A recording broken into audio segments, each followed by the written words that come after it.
اتنا ضرور وقت دیں کہ آپ کم از کم حج کے اس عمل کو شروع کرنے سے پہلے کم از کم اس وقت تو آشنا ہو جائیں.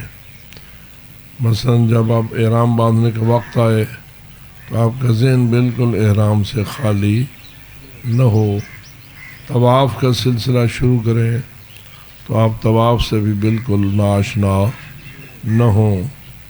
اسی طرح نماز طواف پڑھنے کے لیے کوشش کریں تو آپ کو یہ پتہ ہو کہ اس نماز کے لیے مجھے کیا کیا کرنا اس سے پہلے ضروری ہے اور نماز کے اندر ضروری ہے.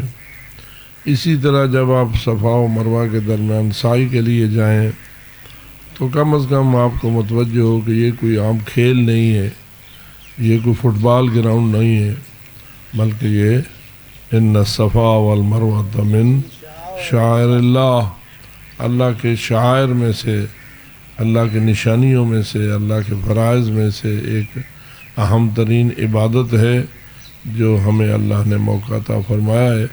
لہذا ہم غافلانہ انداز سے اس کو انجام نہ دیں بلکہ صحیح آگاہ انداز سے اس کو انجام دیں. اور یہی مسئلہ پھر تکثیر کا ہوتا ہے. تو میں یہ کہنا چاہتا ہوں کہ یہ کتابیں آپ کے ہاتھ میں دی گئی ہیں، اس کو بڑی گہری نگاہ کے ساتھ آپ پڑھیں اور اس کا مطالعہ بھی کریں، ٹائم دیں اس کو، اپنے دیگر مصروفیات کو انجام دیں. ہم یہ نہیں کہتے کہ سب کچھ چھوڑ دیں، لیکن کم از کم اتنا وقت اس بات کو دیں کہ آپ ان مسائل سے ایک حد تک آگاہ ہو سکیں. اور ساتھ یہ بھی متوجہ رہیں کہ پوچھنا بھی میری ذمہ داری ہے، سوال کرنا بھی میری ذمہ داری ہے. اس لیے کہ حدیث ہے السؤال مفتاح العلم، سوال کرنا علم کی چابی ہے. یعنی اللہ نے ہر عورت اور ہر مرد کو یہ چابی عطا فرما دی ہے. ہر ایک کے گویا جیب میں وہ چابی موجود ہے جس کو سوال کہتے ہیں، سوال کرنا. اس کے بعد آپ اگر وہ چابی لگائیں گے تو خزانہ علم کھل جائے گا اور انشاءاللہ آپ کو نور علم اس چابی کے ذریعہ نصیب ہونے لگ جائے گا. اور جب آپ حج و عمرہ کے لیے جا رہے ہیں اور وہاں پہنچے ہوئے ہیں تو سوال کرنے سے نہ کوئی جھجک ہونی چاہیے، نہ کوئی شرم آنی چاہیے اور نہ بے پرواہی ہونی چاہیے. اس لیے کہ جو بات آپ نہیں جانتے تو نہیں جانتے، اس کا حاصل کرنا، علم حاصل کرنے کا ذریعہ وہی چابی ہے.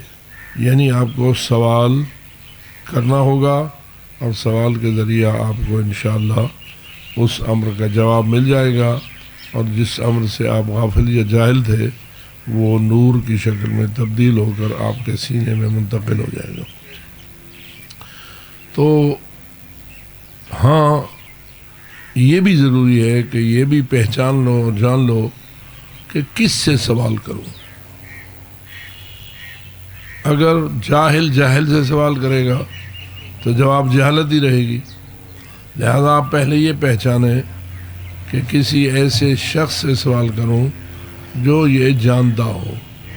مثلا آپ جا رہے ہیں کہیں اور راستے میں آپ کو ایک پیچیدگی لاحق ہو گئی ہے کہ یہ راستہ آگے مثلا 2 راہیں نکل رہی ہیں اور آپ کو علم نہیں ہے کہ میں کدھر جاؤں کہ اپنی منزل کو پہنچ جاؤں، تو وہاں آپ کو پوچھنا پڑے گا. اب آپ کس سے پوچھیں گے؟ اس سے تو نہیں پوچھیں گے جو آپ کی طرح راستے کو نہیں جانتا، بلکہ اس سے پوچھیں گے جو راستے کی تفصیلات کو جانتا ہے. جب پوچھیں گے، ایک تو بغیر پوچھے آپ کا چارہ نہیں ہے، دوسرا یہ کہ جب آپ پوچھیں گے اور پوچھیں گے بھی کسی واقف کار سے، کسی آگاہ شخص سے، اور وہ بتانے میں بھی کوئی کنجوسی نہیں کرے گا، تو اس کا نتیجہ یہ ہوگا کہ آپ کو اس راستے کی شناخت ہو جائے گی اور آپ اپنی منزل تک پہنچنے میں کامیاب ہو جائیں گے. تو اس لیے یہ درس اور یہ سارے معاملات آپ کی توجہ کو مبذول کرانے کے لیے ہیں. اب واضح ہے کہ اگر آپ یہ کہیں کہ مجھے پورا حج سمجھاؤ اور پورا حج پڑھاؤ تو ہم اس پوزیشن میں نہیں ہیں. اور یہ تو آپ کو 1 گھنٹہ آدھا گھنٹہ وقت مل جاتا ہے، اور وہ بھی 1-2 دنوں کے لیے. اس سے کم از کم آپ کو یہ تو توجہ ہو گئی نا کہ حج اتنا پیچیدہ اور مشکل عبادت ہے کہ اس کو سمجھنے اور جاننے اور اس کی تفصیل سے آگاہ ہونے کے لیے مجھے مزید محنت کی ضرورت ہے اور سوال کرنے کی بھی ضرورت ہے، اور یہ آخر تک آپ سوالات کرتے رہیں گے اور پھر آپ کو اتنا جواب ملتا رہے گا جس سے آپ اپنے اس حج والے عمل کو صحیح کرنے کی کوشش کرنے کامیاب ہو جائیں گے. اور ایک اگلی بات یہ ہے کہ حج ایک تو یہ ہے کہ غلط نہیں ہونا چاہیے. غلطی سے بچنے کے لیے آپ نے یہ ساری کوشش کرنا ہے، سوال کرنا ہے، کتاب پڑھنا ہے، مطالعہ کرنا ہے، اور یہ سارے فرائض انجام دینا ہے. دوسرا یہ کہ صحیح ہونے کے ساتھ ساتھ انسان کی کوشش یہ ہونا چاہیے کہ حج مقبول ہو. میں اتنی جو محنت کروں تو بارگاہ رب العزت میں یہ قبول کی منزل تک پہنچے گا تو میرا مقصد پورا ہوگا. اور یہ بھی یاد رکھیں، جہاں یہ عبادت مقبول ہو سکتی ہے وہاں یہ عبادت مردود بھی ہو سکتی ہے. ہو سکتا ہے کہ قبول نہ ہو اور آپ کی عبادت آپ کے منہ پر مار دی جائے اور آپ کو رد اور مسترد کر دیا جائے. اور جس شخص کی عبادت قبول نہ ہو وہ کتنا پشیمان ہونا چاہیے اور اسے کتنا پریشان ہونا چاہیے کہ میں نے اتنی محنت بھی کی، زحمت بھی کی، تکلیفیں بھی اٹھائیں، خرچہ بھی کیا، سب کچھ کیا، لیکن یہ منزل قبولیت پانے میں کامیاب نہ ہو سکی. واضح ہے کہ وہ بڑی آکورڈ پوزیشن ہوتی ہے، اور اس وقت انسان پشیمان ہو بھی صحیح تو کوئی فائدہ نہیں ہوتا. چرا کاری کو ند عاقل کہ باز آیت پشیمانی. کیوں انسان ایسا کام کرے کہ اس کے بعد سوائے پشیمانی کے اور کچھ حاصل نہ ہو. تو میری بار بار یہی عرض ہے کہ آپ اس کو صحیح بھی کرنے کی کوشش کریں اور مقبول بنانے کی بھی کوشش کریں. ایک حدیث یہ کہتی ہے کہ امام علیہ السلام سے یہ پوچھا گیا کہ مولا کیسے پتہ چلے کہ میری عبادت یا میرا حج قبول ہے؟ اور یہ تو آپ روزانہ یہ دعا پڑھتے ہیں نماز کے بعد، انی صلاتی صلیتها لا لحاجت منک الیہا. یہ ساری دعا آپ نماز کے تمام کرنے کے بعد پڑھتے ہیں. آخر میں آپ کہتے ہیں وتقبل علی بالقبول والغفران، تفضل علی بالقبول والغفران. اے میرے مالک میرے اوپر یہ مہربانی کر کہ میری یہ نماز قبول فرما اور باعث بخشش قرار دے، مجھے اس کے ذریعے مغفرت عطا فرما. اس کا مطلب یہ ہوا کہ آپ کے ذہن میں یہ سوال تو ہوتا ہے پتہ نہیں میری نماز قبول ہوئی یا قبول نہ ہوئی. تو جیسے نماز کے بارے میں آپ کا یہ سوال ذہن میں آتا ہے، ایسے ہی حج کے بارے میں بھی آئے گا، عمرے کے بارے میں بھی آئے گا. جو بھی آپ عبادت کریں گے اس کے بارے میں سوال پیدا ہوگا ذہن میں. یقیناً سوال اٹھے گا کہ ساری محنت ضائع گئی یا قبول ہوئی. تو اس کا ایک علامت معصوم نے فرمائی کہ کیا علامت تمہیں ملے جس کے بعد تم یہ تسلی حاصل کر سکو کہ میری محنت قبول ہوئی ہے اور آخرت کے اعتبار سے اس میں کوئی مردود ہونے یا مسترد ہونے والی بات نہ ہوگی. معصوم نے فرمایا کہ آپ کے قبولیت کی ایک نشانی ہے، اور وہ کیا نشانی ہے؟ آپ اس عبادت کے بعد اگر اپنے اندر تبدیلی دیکھیں تو سمجھیں کہ میری عبادت قبول ہے. اور آپ اپنے اندر کوئی تبدیلی نہ پائیں، وہی ہے چال بے ڈھنگی جو پہلے تھی وہ اب بھی ہے. جن گندی عادتوں میں آپ پہلے ملوث تھے وہ ویسی کی ویسی رہیں. تو پھر معلوم ہوا کہ آپ کی پوری محنت ضائع ہوئی ہے اور آپ کی محنت قبول نہیں ہوئی۔ مثلا میں اس کی عام مثال دیا کرتا ہوں، ہمارے معاشرے کی اکثریت پہلے نمبر پر رزق حلال کمانے کی کم عادی ہے، دوسرے نمبر پر رزق حلال کو بعد کو بھی حلال رکھنے کی کم عادی ہے، کیونکہ دو مرحلے ہوتے ہیں۔ رزق کمانا تو انسان کی مجبوری ہے ہی ہے، بغیر رزق کمانے کے انسان کا گزارا نہیں ہے۔ 2 روپے کمائے یا 2 لاکھ کمائے یا 2 کروڑ کمائے، کمانا تو پڑتا ہی ہے، خواہ وہ کمائی کسی کی بخشش کا ہی نتیجہ کیوں نہ ہو، آپ کو کوئی ہبہ کرے، آپ کو وہ کما کے آپ کو دے دے، تو یہ بھی تو کمانا ہی ہے نا، کہ آپ کو مل گئی وہ روزی مل گئی، خواہ اس نے محنت کی تھی اور آپ کو اس نے وہ بخش دی۔ جیسے بسا اوقات بیٹوں کو باپ دے دیتے ہیں، بیٹیوں کو والد دے دیتے ہیں، کمائی باپ کی ہوتی ہے وہ بیٹے کے حوالے کر دیتا ہے، یا کمائی سسر کی ہوتی ہے اور وہ بہو کے حوالے کر دیتا ہے، تو کمائی تو ہے نا، بہرحال کمائی ہے۔ اب سوال یہ پیدا ہوتا ہے کہ کیسے پتہ چلے گا کہ آپ کا حج قبول ہوا ہے؟ تو جواب یہ ہے کہ کہیں ایسا تو نہیں جیسے پہلے بھی اپنے رزق کو حرام رکھتے تھے، حج کے بعد بھی اپنے رزق کو آپ نے ویسے ہی حرام رکھا ہوا ہے، تو اس کا مطلب یہ ہوا کہ آپ کی محنت قبول نہیں ہوئی، آپ کے اندر نہ حلال کمانے کا جذبہ پیدا ہوا ہے اور نہ کما کر حلال رکھنے کا جذبہ پیدا ہوا ہے۔ اور مرحلے 2 ہیں، پہلے کمائی ہی حلال ہونا چاہیے اور پھر بعد ازاں وہ کمائی بعد کو بھی حرام نہ ہونے پائے۔ اب وہ پہلے کیسے حرام ہوگی؟ پہلے تو حرام تب ہوگی جب آپ نے طریقہ کمائی بھی ایسا اختیار کیا ہے جو اللہ کے ہاں قبول اور منظور نہیں ہے، اللہ نے اس کی اجازت نہیں دی۔ مثلا کیا جوئے کے ذریعہ کمائی کی اللہ نے اجازت دی ہے؟ جوئے کو حرام کیا ہے، لہذا جوئے کے ذریعہ اگر کوئی کمائے تو گویا وہ اللہ نے اسے اجازت نہیں دی اور اس نے حرام کمایا ہے، خواہ وہ 5 کروڑ کا جوئی ہی کیوں نہ کامیاب ہو جائے۔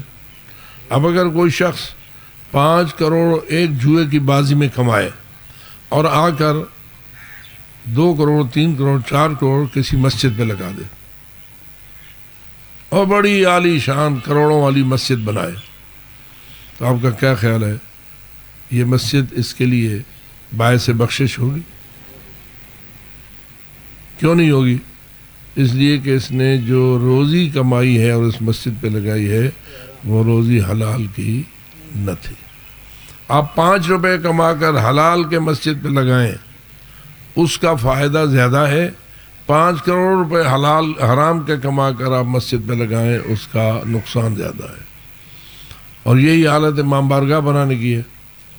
اگر کروڑوں روپے حرام کے کمائے اور امام بارگاہ بنا دے یا جلسہ کرا دے، جیسے ہمارے ہاں جلسے اور مجلسے کرانے کا اچھا خاصا رواج ہے اور ایک جلسہ لاکھوں روپے سے مکمل ہوتا ہے، لیکن وہ لاکھوں روپے حلال کے نہ ہوں، تو نتیجہ کیا نکلے گا کہ آپ کو اس کا کوئی فائدہ ہونے کی بجائے نقصان ہوگا۔ اور کل آپ کو یہ جواب دہی کے لیے تیار رہیے کہ اللہ رب العزت آپ سے یہ پوچھے گا کہ آپ نے یہ من این کہاں سے حاصل کیا تھا اور فی این کس معاملے میں خرچ کیا تھا۔ اور یہ سب سے پہلا وہ سوال ہے جو قبر میں میت سے ہوتا ہے۔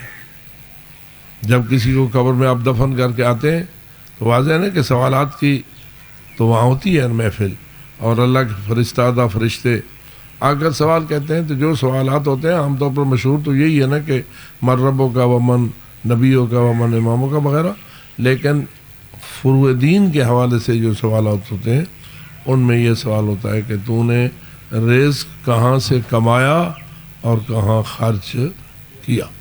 ہمارے وہاں جھوٹ تو نہیں بولا جا سکتا، لحد کے اندر تو لیپا پوتی اور جھوٹ بولنے کی کوئی گنجائش نہیں ہے، اور جھوٹ بولنا تو تب ہونا جب اختیار آپ جھوٹ کر رہے، موت تک آپ کا اختیار باقی ہے، جب تک روح اور بدن کا رشتہ موجود ہے اس وقت تک آپ اختیار رکھتے ہیں. مرضی آئے تو سچ بولو، مرضی آئے تو جھوٹ بولو. آپ کی زبان سچ میں کھلے یا جھوٹ میں کھلے. یہ اختیار تو کب تک باقی ہے؟ جب تک آپ کے روح اور بدن کا رشتہ موجود ہے اور زندگی آپ کے ہاں باقی ہے. لیکن جب ہماری روح پرواز کر جائے گی، اس کے بعد جو سفر شروع ہوگا نا، اس میں جھوٹ کی کوئی گنجائش نہیں، اختیار کی کوئی گنجائش نہیں. بندہ اختیار کھو بیٹھے گا اور وہی کچھ ہوگا جو اللہ چاہے گا. آپ کی زبان جھوٹ نہیں بول سکے گی، وہی کچھ بولے گی جو آپ کا حق اور سچ ہوگا.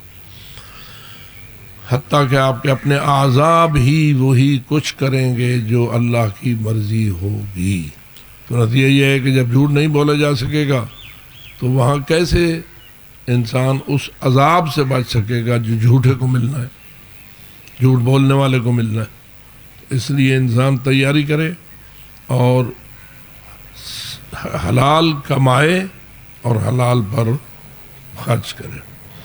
اس کی طرف توجہ دلانے کے لیے میں یہ عرض کر رہا ہوں کہ حج کے بعد، عمرے کے بعد، ان عبادات، حتیٰ نماز کے بعد کوئی بھی عبادت آپ انجام دیتے ہیں، اس کے بعد یہ سوال تو ہمارے ذہن میں اٹھنا چاہیے نا کہ میں نے جو یہ محنت اور عبادت کے نام پہ کوشش کی، آیا یہ قبول ہوا ہے یا قبول نہیں ہوا ہے.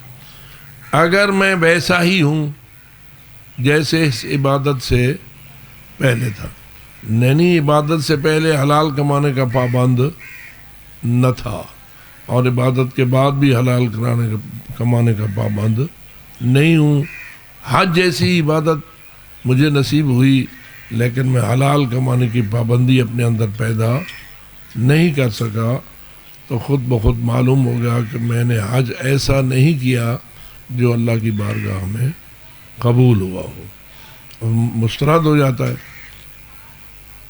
اور آپ نے سنا نا حضرت امام زین العابدین علیہ السلام کا وہ فرمان کہ جب کسی شخص نے حج کے مجمع کو دیکھتے ہوئے یہ کہا تھا کہ ما اکثر الحجیج، امام سجاد کو ایک شخص کہنے لگا کہ حاجیوں کی تعداد کتنی کثرت پر مشتمل ہے. واضح ہے کہ آپ روزانہ جو یہ اپنے آج کل تو ماشاءاللہ حج وہاں ہو رہا ہوتا ہے، ہم یہاں دیکھ رہے ہوتے ہیں کہ کتنی کثرت سے حجاج جو ہیں وہ موجود ہیں. تو اس نے کہا کہ کتنی کثیر تعداد میں حاجی ہیں. تو امام نے اپنی زبان امامت سے فرمایا ما اقل الحجیج و اکثر العجیج. وہی ہے اور عین جو میں نے کل آپ کو عرض کی تھی، ما اقل الحجیج و ما اکثر العجیج. خے کی بجائے عین لگاؤ تو معنی اور ہو جاتا ہے، خے لگاؤ تو معنی اور ہو جاتا ہے. حضرت نے فرمایا کتنے تھوڑے ہیں حج کرنے والے اور کتنی کثرت ہے شور مچانے والوں کی. عجیج کا معنی ہوتا ہے شور مچانا، چیخنا، چلانا اور شور مچانا. تو حضرت نے فرمایا کہ حاجیوں کی تعداد بہت کم ہے اور شور مچانے والوں کی تعداد بہت زیادہ ہے. تو وہ دیکھ رہا تھا اپنی آنکھوں سے کہ اتنی تعداد ہے حاجیوں کی اور احرام پہنے ہوئے ہیں اور سفید کپڑے ہیں اور پورا عرفات یا پورا مزدلفہ یا پورا مکہ سفید ہی سفید نظر آ رہا ہے اور ساری دنیا سفید کپڑوں میں ملبوس. سفید کپڑوں میں ملبوس ہیں وہ احرام والے ہیں، جو احرام والے ہیں وہ سارے حاجی ہیں. اب اس کی آنکھیں دیکھ رہی ہیں کہ اتنے سفید لباس والے ہیں کہ جن کی تعداد گننے سے باہر ہے. لیکن حضرت فرماتے ہیں کہ شور مچانے والے زیادہ ہیں، حاجیوں کی تعداد کم ہے. اس نے تعجب کیا کہ یہ کیا کہہ رہے ہیں امام، کیونکہ بات تو امام سے ہو رہی تھی.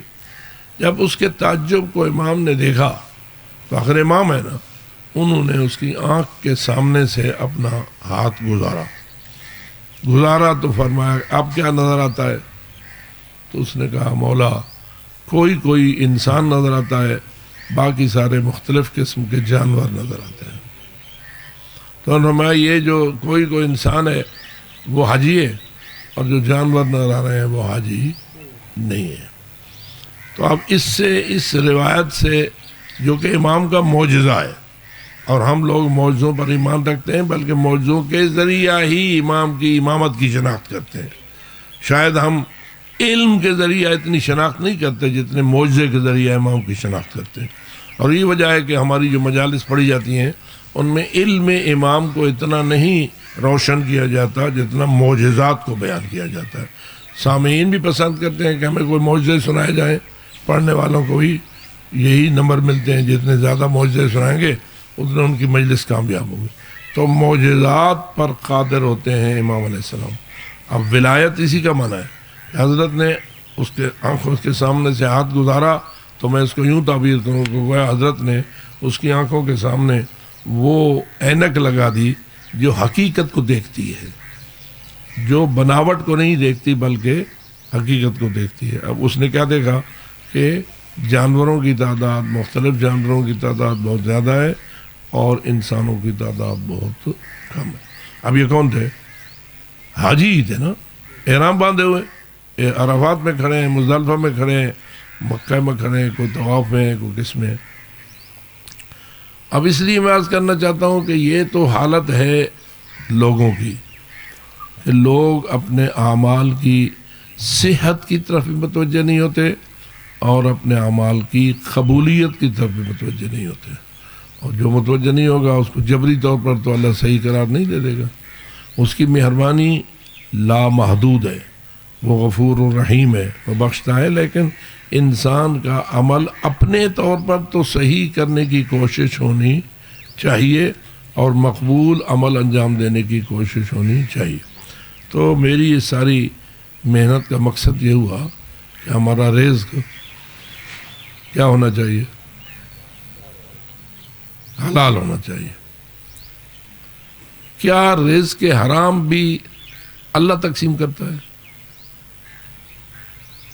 ایک بہت بڑا اصول الفقہ میں اور فلسفے میں، فلسفہ الہیات میں علماء نے اس پہ بڑی طویل بحثیں کی ہیں اور اس بات کو ثابت کیا ہے کہ رزق حلال اللہ کا رزق ہے اور رزق حرام اللہ کی طرف سے نہیں ہے. آپ بہت بڑا محل بنائیں، کروڑوں کا مال، اور کہیں ھذا من فضل ربی، اللہ کا کرم ہوا ہے کہ اللہ نے مجھے اتنا بڑا محل دیا ہے. جواب آئے گا میں نے کہاں دیا ہے، تو نے حرام کمایا ہے. یہ میری طرف سے تو یہ دیا ہی نہیں گیا کیونکہ میں حرام کا دینے والا نہیں ہوں. میں حلال دیتا ہوں، تو نے اسے حرام کر دیا ہے اپنے لیے. قلت و کثرت کی بات نہیں، طریقے کی بات ہے. کس وسیلے سے آپ نے یہ رزق کمایا ہے، کس طریقے سے آپ نے یہ کمائی حاصل کی ہے. اگر وہ طریقہ شریعت محمدی کے عین مطابق ہے تو حلال ہے، اور اگر شریعت محمدی کے خلاف ہے تو حرام. اور شریعت محمدی بھی ہم فقہ جعفریہ والے اس کو مانتے ہیں جو اہل بیت کے راستے سے آپ کو حاصل ہو. ہمارا بنیادی جو اختلاف ہے دیگر مسلمانوں کے ساتھ وہ یہی ہے نا کہ وہ اس راستے کو نہیں مانتے جس کو ہم مانتے ہیں. ہم وسیلہ مانتے ہیں اہل بیت کے راستے کو اور وہ مانتے ہیں کسی اور کے راستے کو. اور کسی اور کو وہ جتنا بڑا امام بنا لیں، کروڑوں کے لوگ اس کو مانیں، اس کے اوپر فرفتہ ہو جائیں، اس کے لیے جو بھی کریں، ہم اس کو صحیح راستہ ماننے کے لیے تیار نہیں ہے. کیوں؟ اس لیے کہ خود رسول اکرم نے یہ فرمایا تھا کہ میرے دین کے صحیح ترجمان میری اہل البیت ہے. دو ہی کتابیں، دو چیزیں چھوڑ کر میں جا رہا ہوں، ایک قرآن مجید ہے اور دوسری میری اہل بیت ہے. اب قرآن مجید کا معنی ایک وہ ہے جو اہل بیت نے کر کے آپ کو بتایا ہے اور ایک معنی وہ ہے جو دوسروں نے بتایا ہے. کتنے مفسرین قرآن چلے گئے، ہزاروں بلکہ لاکھوں کی تعداد میں لوگوں نے تفسیریں کیں، لیکن کون سی تفسیر ہم صحیح مانیں؟ جو اہل بیت کی طرف سے آئی ہے. اگر لوگوں نے اپنے طور پر بڑے بڑے چکر چلائے ہوتے رہیں، لیکن وہ صحیح معنی قرآنی نہیں ہے. اور جب وہ قرآن کا صحیح معنی نہیں ہے تو اس پر عمل بھی شریعت کے مطابق گویا نہیں ہے، اور اس کا نتیجہ عمل کے رد ہونے کی شکل میں تو نکل سکتا ہے، عمل کے قبول ہونے کی شکل میں نہیں نکل سکتا. اس لیے ہم کوشاں رہیں، متوجہ رہیں کہ جو کچھ اہل بیت کے واسطے سے ہمیں حج بتایا گیا ہے وہ کیا ہے. مثلاً اہل بیت کے راستے سے آپ کو بتایا گیا ہے کہ آپ کا احرام اس وقت تک کھلتا نہیں اور آپ احرام سے آزاد نہیں ہوتے جب تک آپ طواف النساء نہ کریں. یہ بات آپ کے سامنے آئی ہے نا. ایک ہے طواف النساء. عمرے میں طواف النساء ہے یا نہیں؟ عمرہ مفدہ میں طواف النساء ہے. عمرہ تمتع میں اگرچہ واجب نہیں ہے لیکن وہ طواف النساء جو عمرہ تمتع کا ہوتا ہے وہ حج کے کھاتے میں ڈال دیا جاتا ہے. اس لیے کہ عمرہ تمتع بغیر حج کے تو عمرہ تمتع نہیں ہے، حج کے لیے ہے عمرہ تمتع. تو عمرہ تمتع کے حصے کا جو طواف النساء تھا وہ اللہ نے کس میں رکھ دیا؟ حج میں رکھ دیا. آپ حج سے اس وقت تک واپس نہیں آئیں گے جب تک وہاں طواف النساء آپ نہیں کریں گے. اگر آپ گئے ہیں اور آپ کا مراد فقط عمرہ مفردہ سے ہے تو پھر آپ نے احرام باندھا، آپ احرام سے آزاد تو ہوں. کیسے آزاد ہوں گے؟ فقط سعی اور تقصیر کے ذریعے آزاد ہو جائیں گے؟ نہیں، آپ کو عمرہ مفردہ کے آخر میں طواف النساء کرنا ہوگا. ہاں اگر آپ عمرہ تمتع کر رہے ہیں تو آپ نے بعد کو حج کرنا ہے اور حج میں آپ نے طواف النساء ضرور کرنا ہے تو احرام اس طریقے سے آزاد ہو جائے گا. اب اہل بیت فرماتے ہیں کوئی مرد کوئی عورت اگر محرم ہوئی یا ہوا، احرام اس نے باندھا تو احرام سے آزاد تب ہوگا اور اپنی آزاد کیفیت پر انسان واپس تب پلٹے گا جب طواف النساء مکمل کرے گا. دوسروں نے کیا کہا؟ دوسرے جو امام مانے گئے ہیں اور جن کو لوگوں نے اپنے دین کا راہبر اور رسول کے دین کا ترجمان قرار دے رکھا ہے، انہوں نے طواف النساء کو لازم قرار نہیں دیا اور بغیر طواف النساء کے وہ احرام سے نکلنے کی بات کرتے ہیں.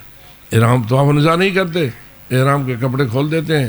نتیجہ کیا ہوا؟ وہ یہ سمجھتے ہیں کہ ہم احرام سے آزاد ہو گئے. اب فرمائیے کیا وہ آزاد ہوئے یا نہ ہوئے؟ بات ہے رسول اکرم کی، شریعت کی بانی تو رسول اکرم ہے نا. اور رسول اکرم نے کے دین کو بیان کرنے والے دو ہو گئے. ایک ہو گئے اہل بیت اور ایک ہو گئے دوسرے علماء.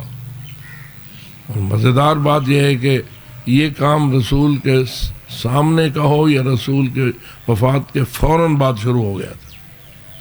یعنی یہ معمولی باتیں نہیں ہیں، یہ فقط نعرے لگانے کی بات نہیں ہے کہ جب رسول اکرم نے فرمایا ایتونی بقلم و دوات اکتب لکم کتابا لن تضلوا بعدی ابدا، میرے پاس قلم دوات کرتاس لے آؤ، حدیث کے ساتھ مشہور ہے اور آپ کے یہاں باتیں بھی ہوتی ہیں. یہ لے آؤ میرے پاس. کیوں لے آؤ؟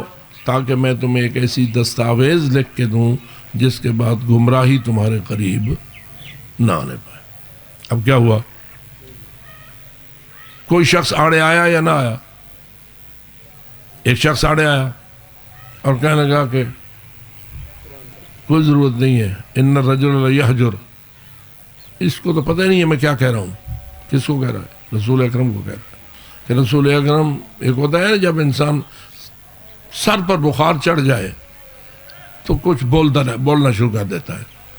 بخار زدہ شخص بغیر ارادے کے کچھ بولتا ہے، اس کو کہتے ہیں ہذیان. جب انسان اس کیفیت میں شکار ہو جاتا ہے کہ بول رہا ہوتا ہے لیکن اسے اپنے بولنے کا کوئی پتہ اور اس کے مفاہیم و معانی کا کوئی علم نہیں ہوتا، اس کو ہذیان کہتے ہیں. تو وہ یہ کہہ رہا ہے شخص کہ یہ تو اب ہذیان کہنے لگ گیا ہے، اس کی بات کی کیا پرواہ کرتے ہو؟ پرواہ ہوئی نہ ہوئی؟ آپس میں کوئی کہنے لگا دو، کوئی کہنے لگا نہ دو، کوئی کہنے لگا ہاں دینا چاہیے، کوئی کہنے لگا نہیں دینا چاہیے. آپس میں اختلاف ہونے لگا.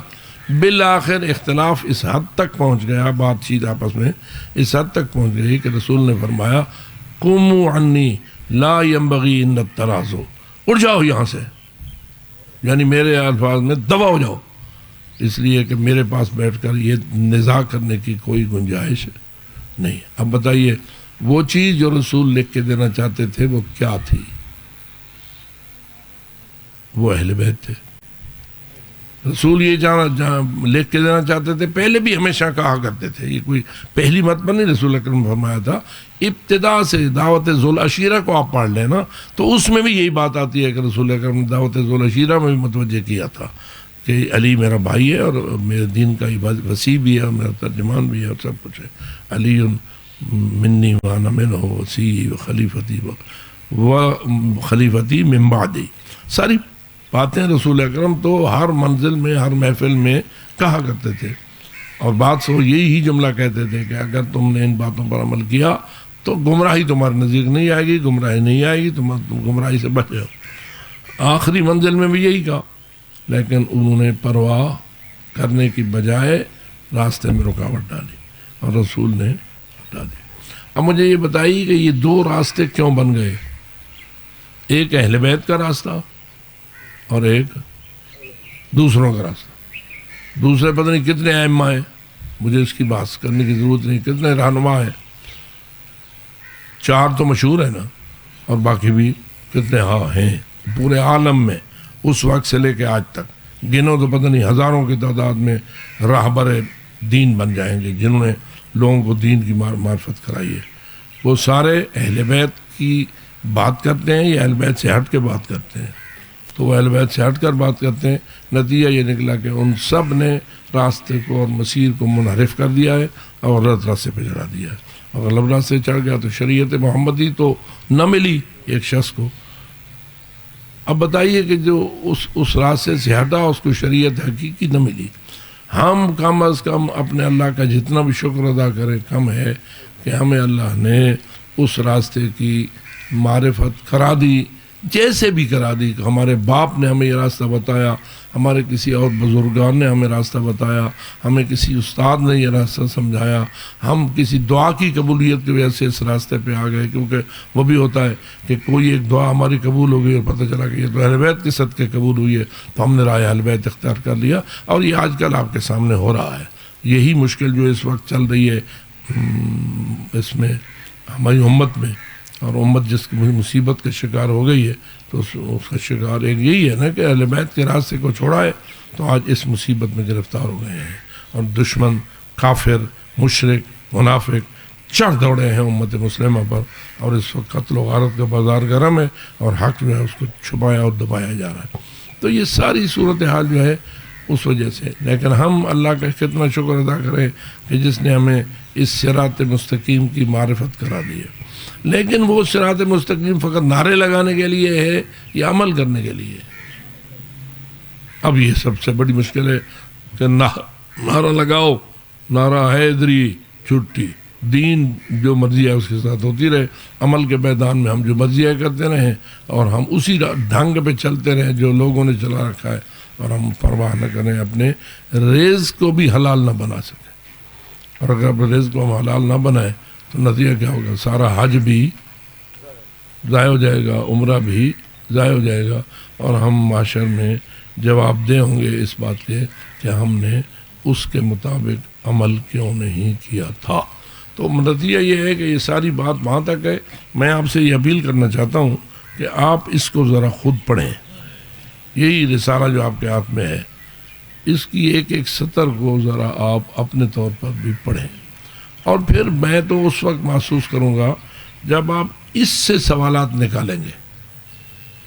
اس کو پڑھیں گے تو آپ کا ذہن سوالات کا شکار تو ہوگا نا، اور جب سوال نکالیں گے اور آپ کا ذہن خود بخود تو سوال کا جواب حل نہیں کرے گا، تو آپ پھر تلاش کریں گے کہ اس کا صحیح جواب کیا ہے۔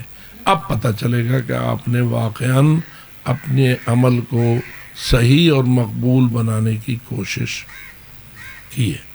اب مثلاً فرض کیجیے کہ میں ابھی تک یہ نہیں آپ کو بتا سکا کہ طواف کے واجبات کیا ہے۔ طواف تو کہہ دیا کہ طواف کرنا ضروری ہے، لیکن طواف کے کچھ واجبات ہیں، کچھ مستحبات ہیں، کچھ محرمات ہیں، کچھ مباحات ہیں۔ جیسے میں نے عرض کیا کہ 5 احکام ہر عمل میں مد نظر آتے ہیں، یا کام واجب ہوتا ہے، یا وہ کام مستحب ہوتا ہے، یا وہ کام حرام ہوتا ہے، یا وہ کام مکروہ ہوتا ہے، یا وہ مباح ہوتا ہے۔ 5 میں سے کوئی نہ ایک نہ ایک حکم وہاں نافذ ہوتا ہے۔ مثلا ہمارے ان بزرگوں نے سر پہ ٹوپی پہنی ہوئی ہے، یہ ٹوپی واجب ہے، حرام ہے، مستحب ہے، مکروہ ہے، مباح ہے؟ سوال ہو سکتا ہے نا کہ ٹوپی آپ نے ٹوپی پہنی ہے، میں نے اماموں پہنا ہوا ہے، اس پر حکم شریعت کیا ہے؟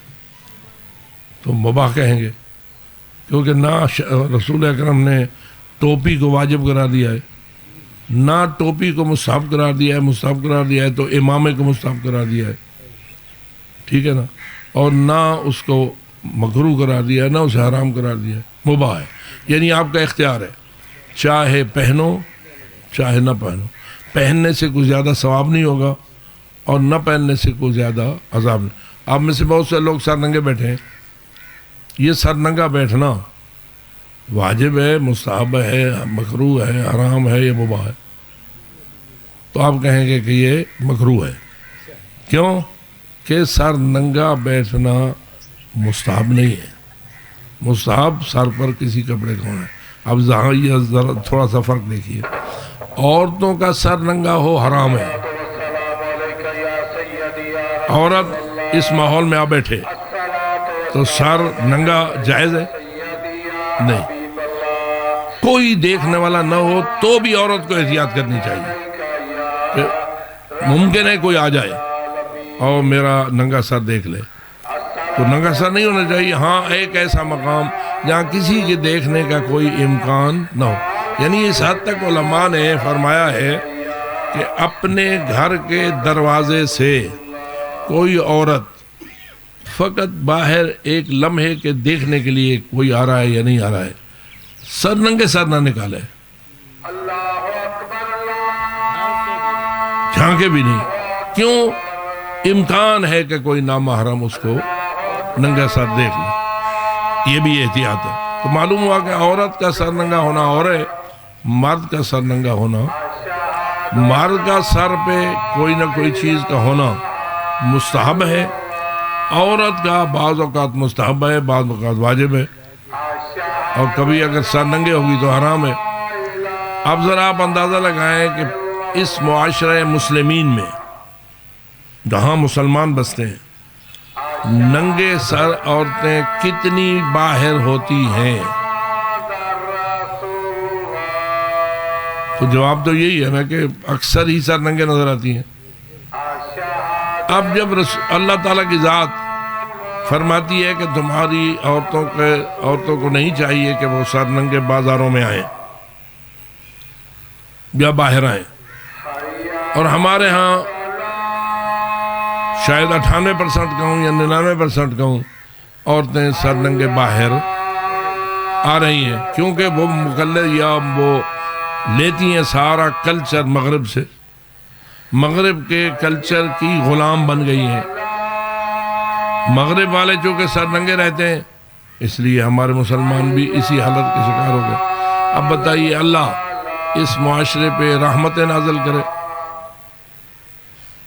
اس قوم کے اوپر راضی ہو جائے، اور جب اللہ ناراض ہوگا تو مغضوب علیہم ہم بن جائیں گے نا۔ یہی جو آپ سورہ فاتحہ میں پڑھتے ہیں، اہدنا الصراط المستقیم صراط الذین انعمت علیہم، آگے بڑھیے، غیر المغضوب علیہم، اے اللہ مجھے ان لوگوں میں سے قرار نہ دے جو مغضوب ہیں تیرے مغضوب کون ہوتے ہیں؟ جن پہ تو راضی نہ ہو، جن پہ تو ناراض ہو، مغضوب ہو گئے۔ اب ہم پر کوئی آفت نہ گرے، کوئی آسمان سے عذاب نہ گرے، کوئی پتھر نہ پڑے ہم پر، نہ صحیح، لیکن اللہ کا غضب تو اس پہ ہے نا جو اللہ کی مرضی کے خلاف ہے۔ پھر کیا ہوگا؟ یا اللہ دنیا میں عذاب بھیجے گا یا آخرت میں عذاب دے گا۔ دو ہی تو مقامات ہیں نا۔ ایک مقام وہ ہوتا ہے کہ جہاں اللہ کسی پر اتنا ناراض ہو جاتا ہے کہ دنیا ہی میں اسے سزا دے دیتا ہے، اور بسا اوقات سزا کو ٹال دیتا ہے، لیکن جہاں تک آخرت ہے اس میں تو اس نے نیکی اور برائی کی جزا و سزا کا فیصلہ کیا ہوا ہے، وہاں تو وہ دے گا۔ اب سوال یہ پیدا ہوتا ہے کہ جس شخص نے اپنے عمل کو خود اللہ کی نافرمانی اور اس کے غضبناک ہونے کا باعث بنایا ہے، اس پہ رحمتیں کیسے آئیں گی؟ ہاں دنیا کی رحمتیں، یعنی روٹی زیادہ دے دی، رزق زیادہ آ گیا اس کے پاس، اور وسائل زیادہ مہیا ہو گئے، تو یہ کوئی جزا نہیں ہے،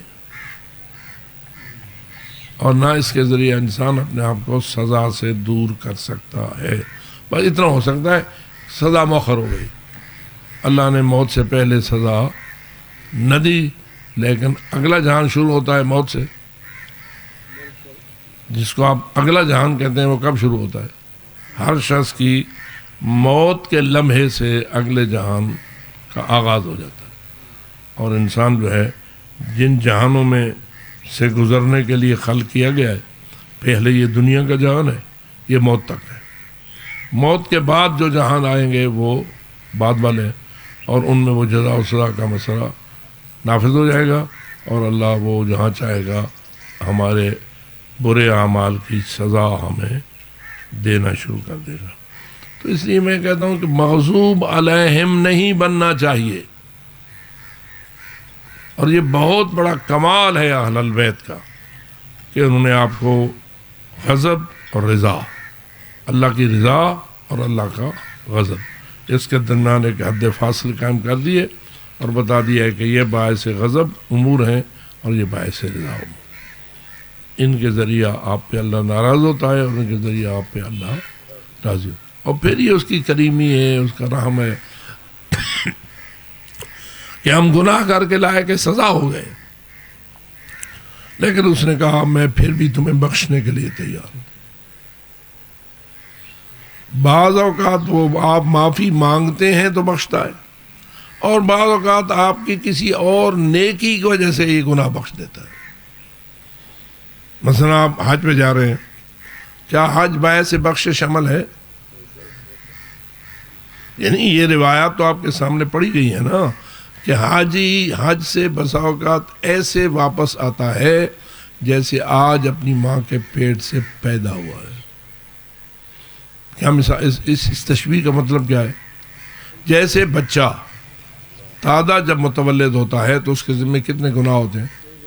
معصوم ہوتا ہے، جس کو آپ لفظ معصوم سے یاد کرتے ہیں۔ ایک معصوم تو آپ امام علیہ السلام کے لیے بولتے ہیں نا، اور یہی لفظ معصوم آپ ایک نئے پیدا ہونے والے بچے کے لیے ایک حد تک بولتے ہیں۔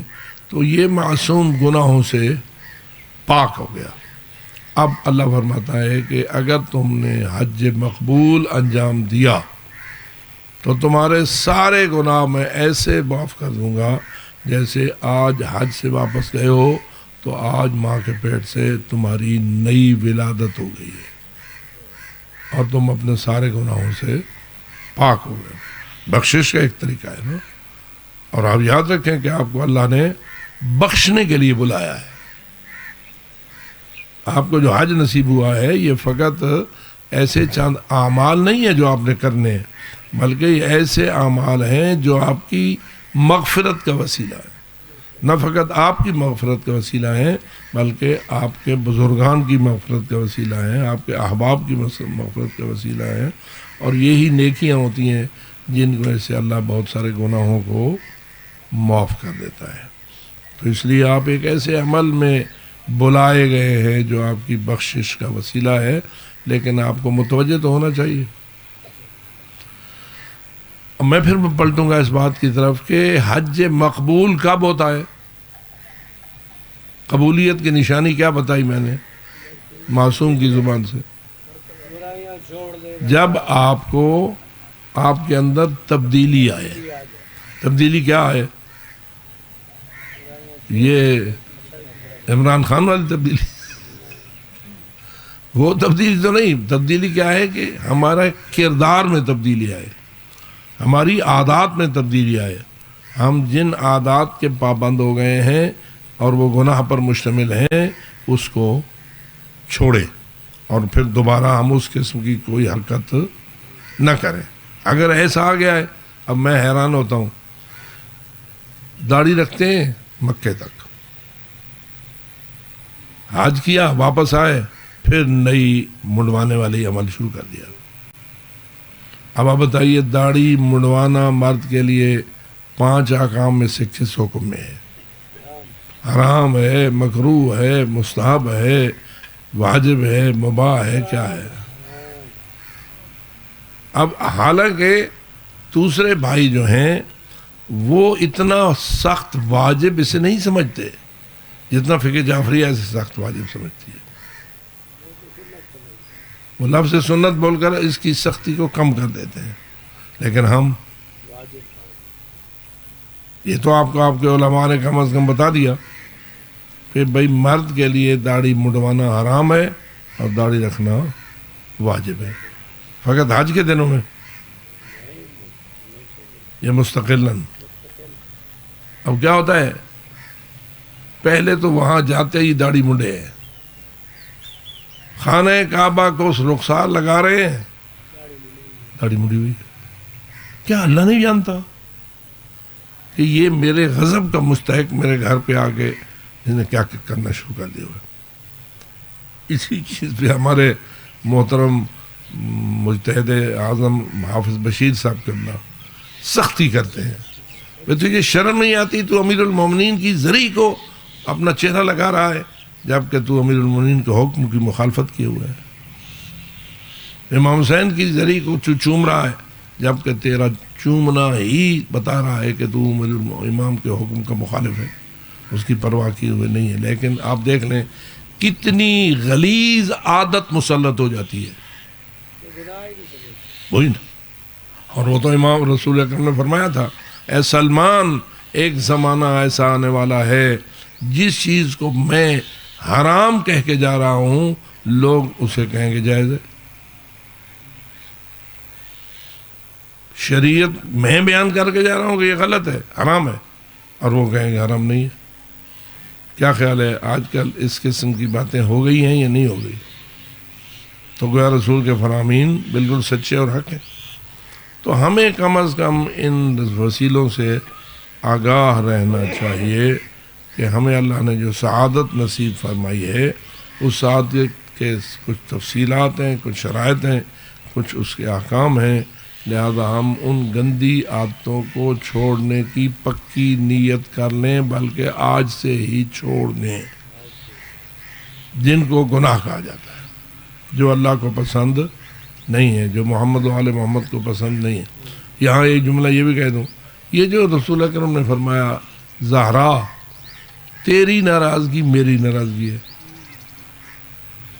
میری ناراضگی تیری ناراضگی ہے. اب کیا ہو سکتا ہے کہ اللہ ناراض ہو اور بی بی راضی ہو؟ بی بی ناراض ہو اور اللہ راضی ہو؟ ناممکن. اللہ ناراض ہو اور بی بی راضی ہو؟ ناممکن. یہ ہمارا ایمان ہے، یہ ہمارا عقیدہ ہے. یہ نہیں ہو سکتا کہ اللہ اور اللہ رسول کی بیٹی کی رضا اور عدم رضا آپس میں جدا ہو. جس پہ رسول ناراض اس پہ اللہ ناراض، جس پہ بی بی ناراض اس پہ اللہ ناراض، جس پہ مولا علی ناراض. ان سب معصوم ہستیوں کی رضا اللہ کی رضا ہے اور ان کی ناراضگی اللہ. اب بتائیے وہ راضی ہوتے ہیں حرام کرنے پر، حرام کمانے پر، حرام رکھنے پر؟ تو نتیجہ یہی ہوا کہ ہمیں اپنے رزق کو پہلے سے ہی حلال رکھنا چاہیے. اور اگر خدا نخواستہ کسی غفلت کی وجہ سے یا کسی رواج کی وجہ سے حرام رزق ہمارے گھر میں آ گیا ہے تو بھی ہمیں اسے حلال بنانے کی کوشش کرنی چاہیے. اور جو حلال ہم نے کمایا ہے اگر ہم نے اسے کچھ بچا کے رکھا ہے تو بھی اسے پھر حلال بنا کے رکھنا چاہیے، حرام بنا کے رکھنے کی کوئی گنجائش نہیں. اب اگر کوئی شخص خمس نہیں نکالتا اپنی بچت کا تو اس کا وہ رزق حلال ہو جاتا ہے یا حرام ہو جاتا ہے؟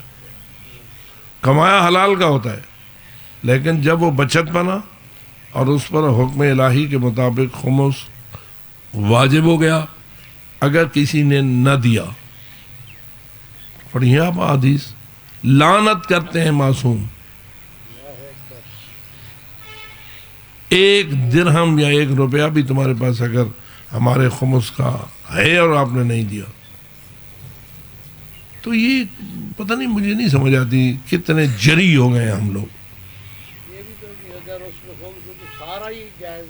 بالکل یہ نہیں ہے کہ پھر اپنا حصہ جو ہے 4 حصے جو ہیں ان کو تصرف میں لاؤ اور ایک علیحدہ کر کے رکھ دو.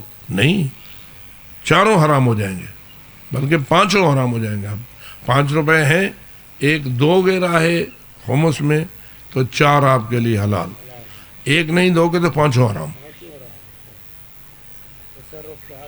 جی ہاں، تو یہ وہ احکام ہے جس کو بیان کرنا ہماری مجبوری ہے، تاکہ آپ لوگ جو نیک عمل انجام دینے جا رہے ہیں اس کو مقبول بنا سکیں، اس کو مردود نہ کریں.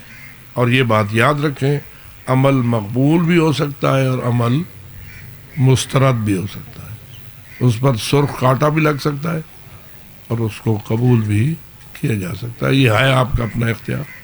تو اس لیے ہم اللہ سے دعا کرتے ہیں کہ خداوند منان ہمیں اعمال مقبولہ انجام دینے کی توفیق عطا فرمائے، اعمال مردودہ سے ہمیں محفوظ فرمائے، اور رد و مسترد کرنے والے جو عوامل ہیں ان سے بچنے کی توفیق عطا فرمائے. وآخر دعوانا ان الحمد للہ رب العالمین وصلی اللہ علی محمد وعلی محمد. بس اتنا ہی عرض کرتا ہوں کہ اس کو سطرن آپ پڑھیں، اردو ہے، کوئی عربی یا فارسی یا کوئی اور زبان تو نہیں ہے نا. آپ پڑھیں، آپ کے ذہن میں سوالات ابھریں گے اس کی تفصیل کو جاننے کے لیے. جس کو تو آپ جانتے ہیں سو جانتے ہیں، اور جو آپ کے ذہن میں سوال آئے گا اس کا جواب کیا ہے؟ السؤال مفتاح العلم. جب آپ پوچھو گے تو آپ کو جواب ملتا رہے گا، اور اس سے آپ اپنے پورے حج کی تفصیلات سے آگاہ ہو جائیں گے، اور وہاں جا کر آپ آرام سے اپنے عمل کو انجام دیں گے. اور میں یہ آپ کو آگاہ کرتا ہوں کہ وہاں مسائل بتانے کا اور سمجھانے کا انداز اور جو روش ہے وہ اتنی زیادہ آسان نہیں ہے، کیونکہ وہاں بتانے والے سلفی ہیں. یعنی آپ دیکھیں گے کہ مسجد الحرام میں ممبر لگے ہوئے ہیں، مسجد نبوی میں ممبر لگے ہوئے ہیں. ہر نماز کے بعد کوئی نہ کوئی اہل ممبر پر چڑھ بیٹھتا ہے، اس کے سامنے سینکڑوں ہزاروں لوگ سننے والے بیٹھے ہوتے ہیں، اور مجموعی طور پر گویا پوری نمازی قوم ہی مسائل سنتی ہے. لیکن وہ لوگ کون ہوتے ہیں جو ممبر پر چڑھ بیٹھتے ہیں؟ وہ ہوتے کون ہیں؟ یعنی وہ ابن تیمیہ کے خیالات کو بیان کر رہے ہوتے ہیں، یا قرآن مجید کی وہ تفسیر کر رہے ہوتے ہیں جو ابن تیمیہ نے کی تھی، یا احادیث وہ بیان کر رہے ہوتے ہیں جو ابن تیمیہ کی نگاہ میں درست ہیں. اور ابن تیمیہ بنیاد رکھنے والا ہے وہابیت کی، اور وہابیت آیا اہل بیت کا دین ہے؟ نہیں. وہابیت تو وہی نظریہ ہے جس نے مزارات کو گروایا، جنت البقیع کو منہدم کرایا، جنت المعلیٰ کو منہدم کرایا، اور آج تک قبضہ کن کا ہے؟ انہی لوگوں کا ہے نا.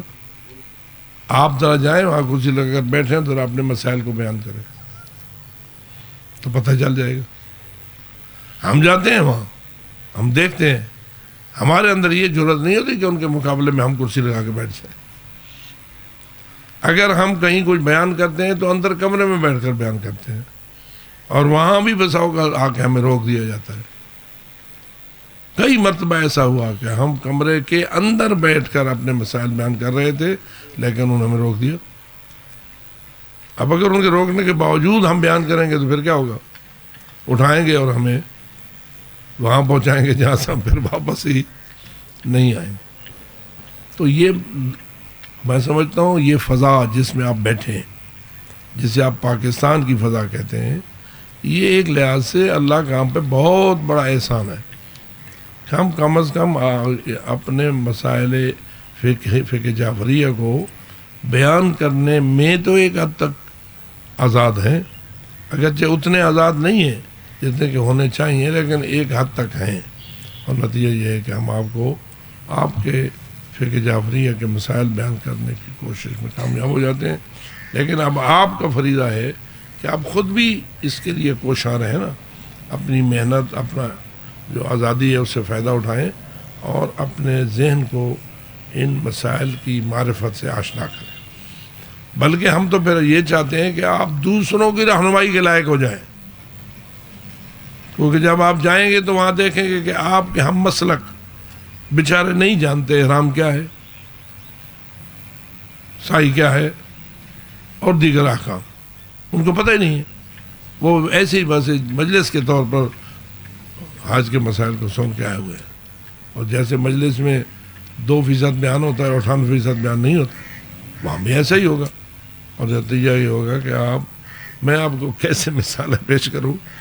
ایک مرتبہ ایسا تھا کہ ایک شخص ہمارے کمرے میں آیا اور وہ وہاں کا باسی ہو چکا تھا. یعنی یہ جو ہمارے روزی کمانے والے وہاں جا کے 5 6 7 سال 8 سال لگاتے ہیں نا، ان میں سے ایک شخص تھا جو مکہ میں رہتا تھا اور کئی حج کر چکا تھا. آیا میرے پاس، بات چیت شروع ہوئی. میں نے محسوس کیا کہ اس بندے کے تو شاید غسل جنابت کے احکام بھی پتہ نہیں ہے. آپ سمجھ رہے ہیں میری بات کو؟ اس بندے کو غسل کا صحیح طریقہ بھی معلوم نہیں. باتیں بڑی چھڑے ہوئے، وہ آسمان پھاڑ رہا ہے. تو میں نے اس سے کہا کہ غسل کیسے ہوتا ہے؟ غسل اگر آپ پر جنابت واجب ہو جائے تو آپ کیسے کرتے ہیں؟ نہیں ویسے ہی دھاں گندے. میں تو حیران ہو گیا. بالآخر 1 2 سوالات کے بعد مجھے کنفرم ہو گیا کہ اس بیچارے کو غسل کے احکام کا اور غسل کی ترتیب کا اور غسل کے دیگر تفصیلات کا علم نہیں. اب وہ بندہ 40 سال سے بھی اوپر عمر کا تھا. 40 45 سال کا بندہ اگر اسے پتہ نہیں کہ غسل کیسے ہوتا ہے، تو مجھے یہ کہنا پڑا جناب علی بے مسئلے باتیں کرے. اس وقت آپ غسل آپ پر واجب ہے، آپ حرام حالت میں جائیے. یہ میرا غسل خانہ ہے جو میں نے کرائے پہ لیا ہوا ہے، وہاں جا کے پہلے غسل کیجیے پھر آ کے میرے ساتھ بات کیجیے. کیا میں نے ٹھیک کیا؟ بالکل ٹھیک. اب توجہ فرما رہے ہیں. جس کا غسل ہی صحیح نہ ہو، وہ حج کیا کرے گا، وہ عمرہ کیا کرے گا، وہ دیگر احکام کیا کرے گا. خود بیت اللہ کے اندر جانا کیا اس شخص کے لیے جائز ہے جس کا غسل بھی صحیح نہ ہو؟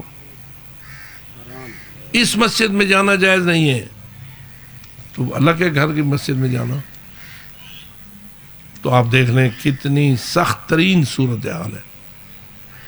اور صورتحال یہ ہے کہ اگر کہیں کوئی گال آنکھوں تجھے تو غسل نہیں آتا تو میں کٹے سی تھی مولویا تو ہے کوئی بڑی ساری ہے.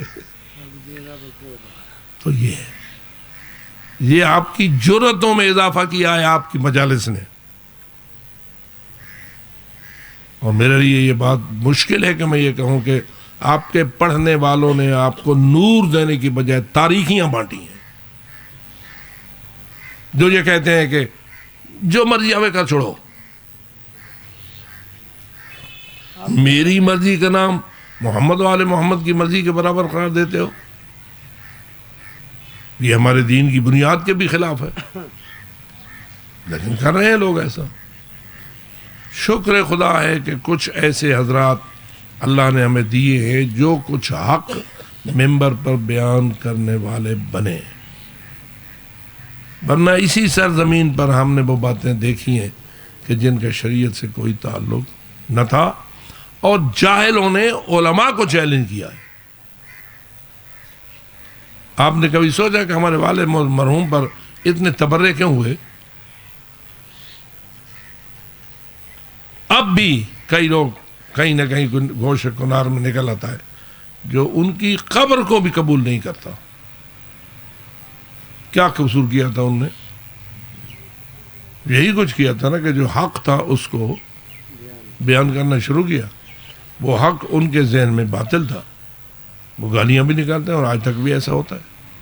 انہوں نے گالیاں کھائیں لیکن روش کو تھوڑا سا تبدیل کیا. انہوں نے گالیاں کھائیں اور یہ علاج محسوس کیا کہ جب تک دینی تعلیم کا ادارہ قائم نہ ہوگا اس وقت تک ہم اس معاشرے کو پاک کرنے میں کامیاب نہیں ہوں. اب اللہ کا فضل ہے، ایک حد تک اللہ نے اس پر رحم کیا ہے. اور میں اس وقت بڑا عجیب محسوس کر رہا تھا جب میں برطانیہ گیا، اور نتیجہ یہ ہوا کہ وہاں والد صاحب اللہ کے شاگردان کا ایک جال پھیلا ہوا تھا۔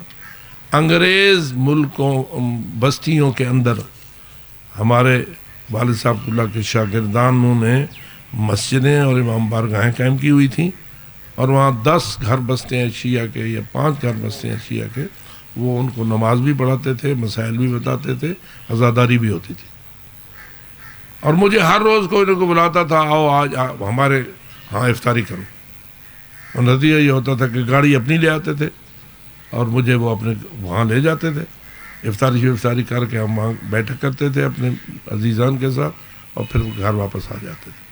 اور اس طرح ہمیں یہ خوشی حاصل ہوئی کہ کم از کم علم کا نور یہاں بھی تقسیم ہو رہا ہے، اور لوگوں کو پتہ چل رہا ہے کہ شریعت کیا ہے، فقہ جعفریہ کیا ہے، ہدایت کیا ہے، گمراہی کیا ہے، اور ان دیار میں۔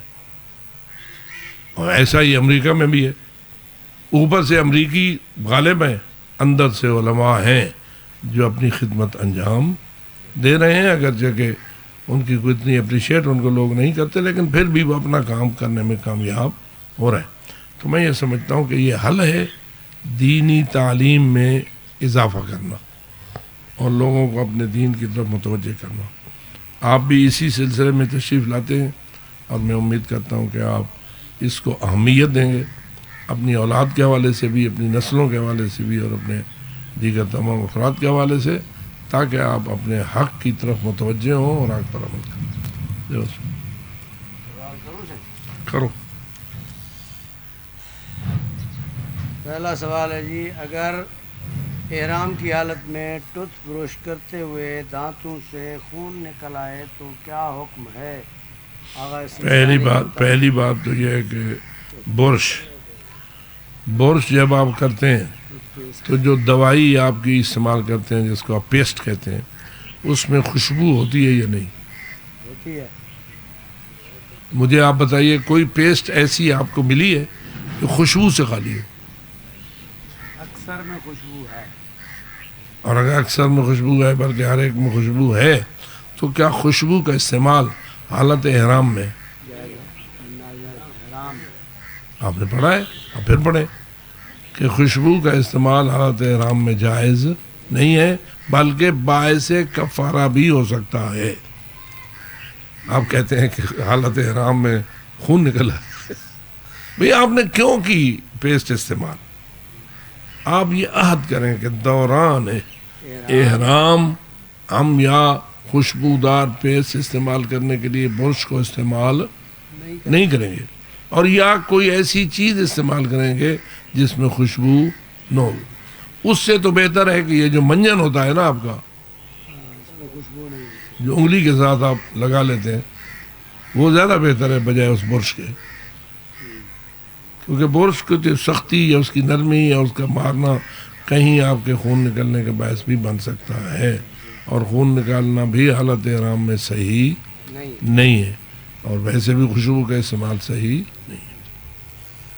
اگر کسی سے کوئی چیزیں خریدیں جیسے کہ بیڈ شیٹ یا کمبل وغیرہ، اور اس نے ان کا خمس ادا نہ کیا ہو، تو کیا خریدنے والے پر خمس دینا واجب ہوگا یا نہیں؟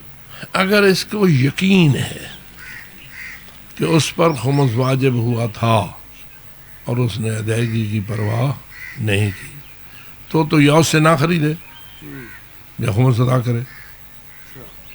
لیکن اگر احتمال ہے، شک ہے، یقین نہیں ہے، اسی لیے آپ کو مشورہ یہ دیا جاتا ہے خرید و فروخت کے وقت اتنا تجسس نہ کرو کہ جس سے آپ کو یقین ہو جائے کہ یہ بندہ اس چیز سے بھی اس نے خمس نہیں نکالا۔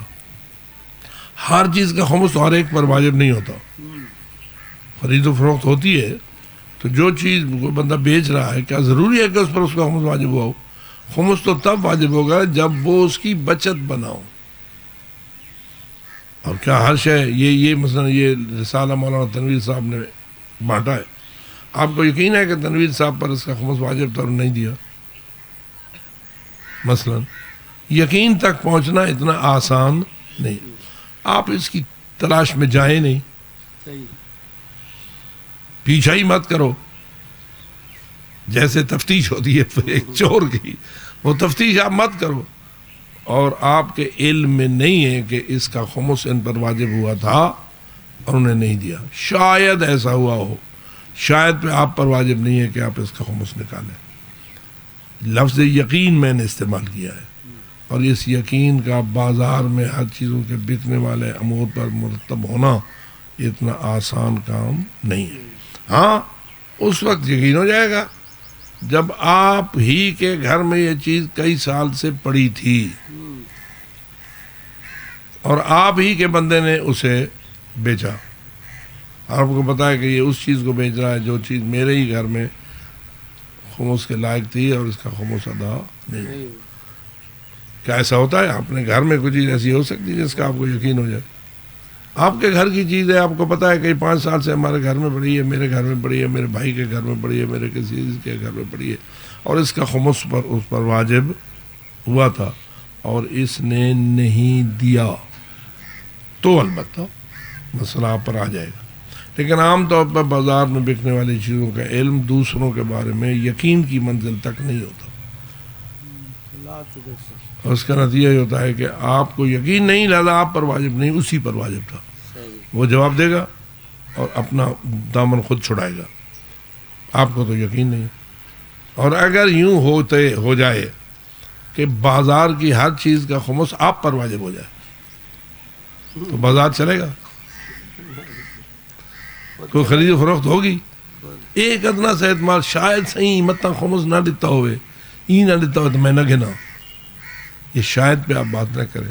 ہمارے استاد ستودہ کی مجھے بات بار بار یاد آتی ہے, اللہ ان پہ رحمت کرے. وہ دوران درس رک جاتے تھے اور پڑھتے ہوئے کہتے تھے زندہ باد لا علمی. یعنی کئی مرتبہ ہنستے بھی اور کہتے زندہ باد لا علمی, مجھے علم نہیں ہے, میرے اوپر ذمہ داری نہیں ہے. اور جان بوجھ کر علم حاصل کرنے کی کوشش کرنا یہ آپ پر ذمہ داری نہیں ہے. لا تجسسو, تجسس کے پیچھے, ہاں البتہ ہمارا رواج یہ بن گیا ہے کہ ہم جستجو میں زیادہ لگ جاتے ہیں, اور پھر سوء ظن بھی ہمارے پر مسلط ہے, بدگمانی بھی ہمارے معاشرے کا ایک حصہ بن گئی ہے. اس کا نتیجہ بنتا ہے کہ ہم اپنے لیے خود مشکلات پیدا کر لیتے ہیں. حلال کو حرام, حرام کو حلال بنانے میں ہماری اپنی جو حالت ہوتی ہے اس کا عمل دخل ہوتا ہے. مثلا دیکھیے, آپ پر پاک کھانا جائز ہے یا نجس کھانا بھی جائز ہے؟ پاک کھانا جائز ہے, نجس کھانا حرام ہے. کوئی روٹی یا آٹا گوندتے وقت نجس ہو جائے, اس کی روٹی بنا لی جائے, کیا روٹی کھانا جائز ہے؟ نہیں. اب ہم تو کھاتے ہیں ان خواتین کے ہاتھ کا پکا ہوا. آپ کی ماں پکاتی ہے, آپ کی بیوی پکاتی ہے, آپ کی بہن پکاتی ہے, آپ کے گھر کی خواتین ہی پکاتی ہے نا. خاتون نے اگر پاکیزگی اور نجاست کی پرواہ نہیں کی, آپ کے لیے اس کے ہاتھ کی روٹی کھانا جائز ہے یا نہیں؟ شادیاں تو کریں دے ہو. یہ بیوی کی ہاتھ کی پکی ہوئی روٹی اگر نجس آٹے کی ہے تو میرے لیے کھانا حلال نہیں ہے, کیونکہ نجس کھانا حلال نہیں. لیکن کیا یقین ہوتا ہے کہ میری بیوی نے اس کی پرواہ نہیں کی ہے؟ یقین نہیں. ان کو چاہیے کہ وہ بھی نجاست اور طہارت کے احکام سے آگاہ ہوں اور جو کام کر رہی ہیں اس کو طاہر رکھیں, نجس ہونے سے بچائیں. فقط روٹی پکا کر دینا ان کا احسان نہیں, اس کو پاک رکھنا اس سے بھی بڑا احسان ہے. ہو سکتا ہے آٹا نجس ہو سکتا ہے لنگڑی نجس ہو جس میں آٹا گوندا ہے اس نے, ہو تو سکتا ہے, لیکن میرے لیے روٹی حلال کیوں ہے مجھے پتہ نہیں ہے. میرے علم میں برتن آپ کے گھر کی جو دھونے والی دھوتی ہیں ان پہ بھروسہ ہے؟ ہاں, یہ کام والی جو آپ کے برتن دھوتی ہیں وہ پاک رکھتی ہیں یا نجس بھی کر سکتی ہے؟ اللہ کرے جی پاک رکھے. اللہ کرے. چونکہ مجھے معلوم نہیں ہے وہ مسلمان عورت ہے، کم از کم میں نے کسی کافر عورت اور نجس عورت کو اپنے گھر کی نوکرانی رکھا ہوا نہیں ہے. اگر ہے بھی صحیح تو کافر تو نہیں ہے، لیکن بے پرواہی والی نہیں ہونی چاہیے. اسے میں تلقین کروں کہ تیرے دھونے پر میں نے اعتماد کرنا ہے، لہذا تجھے طہارت اور نجاست کی پرواہ ہونا چاہیے. بس میرے لیے اتنا کافی ہو گیا. اب اگر اس نے کوئی نجس برتن ایسا رکھا ہے کہ جس میں پھر آٹا گوندھا گیا ہے یا روٹی پکائی گئی ہے، تو میری ذمہ داری اس وقت تک نہیں بنے گی جب تک میں اپنی آنکھوں سے دیکھ کر اس کا یقین حاصل نہیں کروں. زندہ باد لا علمی ہو گیا یا نہیں؟ ہم لا علم ہیں. تمہارے ہر گھر سے ہم کھانا کھاتے ہیں، ٹھیک ہے، بڑے بڑے ہم علامہ بنے ہوئے ہیں، حجت الاسلام والمسلمین، کوئی آیت اللہ کہہ رہا ہے، کوئی کیا کہہ رہا ہے. اس لحاظ سے تو ہمارا گراہ پتہ نہیں کہاں پہنچا ہوا ہے. لیکن روٹی تو آپ کے گھر کی کھاتے ہیں، اور آپ کے گھر میں اگر نجس ہے تو ہمارے لیے حلال ہو جائے گا. وہ اس وقت تک حلال ہے جب تک مجھے اس کے نجس ہونے کا علم نہیں ہے، اور اگر علم ہو گیا تو پھر کھانا حرام ہے. نجس چیز میں کھانے والا نہیں ہوں. کپڑے یہی دھوتی ہیں، پاک یہی کرتی ہیں، استریاں یہی پھیرتی ہیں، ہمیں بنا بنو کے کپڑا پیش کر دیتی ہے. اب اللہ جانے پیچھے انہوں نے کیا کیا. ایک لمبا سفر ہے. جال چڑائی ہوتے. اگلا سوال سے. چلو. شوہر نے بطور گفٹ کچھ رقم حج کے لیے دی، ٹھیک، کیا اس پر خمس واجب ہے جبکہ وہ خود خمس کے پابند نہیں ہے؟ ہاں، آپ پر واجب تو نہیں ہے، اس لیے کہ جب تک آپ کو علم نہ ہو کہ اس پر خمس واجب ہوا تھا اور اس نے نہیں دیا. ہر مال پر خمس واجب نہیں ہوتا، بچت بنے تو واجب ہوتا ہے. اس نقطے کو ذرا ذہن میں لینا. سال کے بعد جو حصہ بچت بنے گا اس کا خمس واجب ہوگا. جتنی کمائی میرے جیب میں آتی ہے فوراً تو اس کا خمس واجب نہیں نہ ہو جاتا، ٹھیک ہے. تو اگر احتمال نہیں ہے اس پر خمس کے واجب ہونے کا تو آپ پر اس کا خمس واجب نہیں ہے. لیکن اگر آپ احتیاط میں رہنا چاہتے ہیں کہ میرا حج ایسے پیسے سے نہ ہونے پائے کہ جس میں خمس واجب ہو اور ادا نہ کیا گیا ہو، اچھی بات تو یہی ہے نا کہ آپ کا مال حلال سے آپ کا حج ہو، تو آپ تھوڑی سی تسلی حاصل کریں. اور آپ کو اگر احتمال ہوتا ہے کہ اس نے پیسہ مجھے دیا ہے، اس کا حج اس پر واجب ہوا تھا اور اس نے نہیں دیا، تو پھر آپ دے دیں. اور حج آپ پر واجب ہی تب ہوگا جب آپ کا سارا مال حج پہ خرچ ہونے والا آپ کے لیے حلال ہوگا. اگر خمس دینے کی وجہ سے وہ کم ہو جاتا ہے تو آپ پر حج ہی واجب نہیں ہے. یعنی خمس اول ہے یا حج اول ہے؟ اس لحاظ سے پہلے خمس ہے، حلال ہوگا، خمس کی ادائیگی ہو جائے گی تو آپ کے پاس اگر اتنی بچت ہوئی ہے کہ جس سے آپ حج کر سکتے ہیں اور استطاعت آپ کی بنتی ہے تو آپ پر حج واجب ہے، ورنہ نہیں. ہاں صاحب، اس کتاب میں لکھا ہے، یہ جو کتاب ہے کہ 3 روزے ایام حج میں رکھیں اور 7 روزے حج سے واپسی پر رکھیں، 10 پورے کریں. آیا یہ روزے واجب ہیں؟ چلو قربانی. یہ وہ اس وقت ہوتے ہیں جب قربانی نہ کی جا سکے. مثلا آپ کو مکہ مکرمہ میں کوئی گوشت فند ملتا ہی نہیں.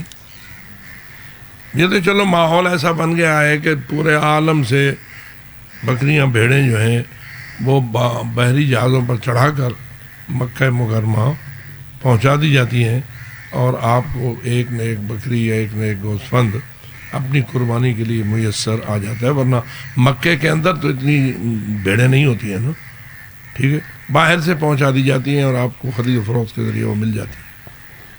لیکن اگر صورتحال ایسی بن جائے کہ آپ کو قربانی میسر ہی نہ آئے، ٹھیک ہے، تو پھر متبادل حکم یہ ہوتا ہے کہ آپ قربانی کی بجائے 10 روزے رکھیں گے، ان میں سے 3 وہاں رکھیں گے حج کے ایام میں، 7 گھر آ کے رکھیں گے، اور آپ کی قربانی کے متبادل آپ کا حکم پورا ہو جائے گا. یہ اس صورت میں ہے. اس کو آپ پھر پڑھیں. اگر انہوں نے چھوڑ دیا ہے وہ حصہ تو علیحدہ بات ہے, میں تو نہیں پڑھی, لیکن انہوں نے صاحب کا لاحقہ نہیں پڑھا, اس لیے وہی کہہ رہا ہوں نا, صاحب کا لاحقہ ہے تو پڑھو نا. آ گئی بات روزے کی, اچھی بات کی ہے آپ نے, لیکن اس کے شرائط ہے نا, کس صورت میں روزے آپ پر واجب ہوں گے. تو وہ صورت کون سی بنے گی؟ جب آپ قربانی کرنے کے لائق نہیں رہیں گے, اس کے اپنے مقام پر مسئلہ. اگر کسی خاتون کے پاس کئی سالوں سے جمع شدہ پیسے ہوں اور وہ ان سے زواری کرے اور ہوں بھی اتنے جتنے ضرورت ہوں, اس رقم سے زائد نہیں, تو آیا اس پر خمس واجب الادا ہے؟ کئی سال سے جو پڑے ہیں تو کیسے کہہ سکتی ہے کہ خمس واجب نہیں ہوا؟ ایک سال کے بعد تو آپ کی بچت پر خمس واجب ہو جاتا ہے. اور یہ پڑے ہیں, یہ کیا کے لیے پڑے ہیں؟ آپ نے زواری کے لیے رکھے ہوئے ہیں, حج کے لیے رکھے ہوئے ہیں, روٹی کھانے کے لیے رکھے ہوئے ہیں, کپڑے پہننے کے لیے رکھے ہوئے ہیں, بچت تو آپ کی ہو گئی. مسئلہ یہ ہے نا, بندہ یہ سمجھتا ہے وہ بات اول ہے, زواری اول ہے, خمس نمبر 2 ہے, حج اول ہے. بھائی میں نے آپ کو بار بار عرض کیا, خمس پہلے ہے, حج بعد میں ہے, زواری بعد میں ہے. پہلے اس کو پاک کرو, اس پاک کے ساتھ آپ پر حج واجب ہوگا اور آپ کے لیے حج صحیح بھی ہوگا. آپ نے خمس اس کے اندر رکھا ہوا ہے یا نہیں؟ 5-6 سال کی جو آپ پر وہ مال پڑا ہے, تو اس کے اندر 5واں حصہ تو خمس کا ہو گیا. 5 لاکھ بھی ہے, آپ نے 5 لاکھ جوڑا رکھ دیا, سال کے بعد کیا حکم ہوگا؟ اس کا 5واں لاکھ آپ کا نہیں ہے, آپ کا 4 ہے, 5واں خمس کا ہے. جہاں خمس لگتا ہے آپ وہ 5واں وہاں پہنچائیں. اب آپ کا کتنا ہو گیا؟ 4 کے ساتھ آپ کا کام نہیں چلتا تو نہ چلے. حج نہیں ہوتا تو نہ ہو, زواری نہیں ہوتی تو نہ ہو. اول زواری نہیں ہے, اول خمس ہے.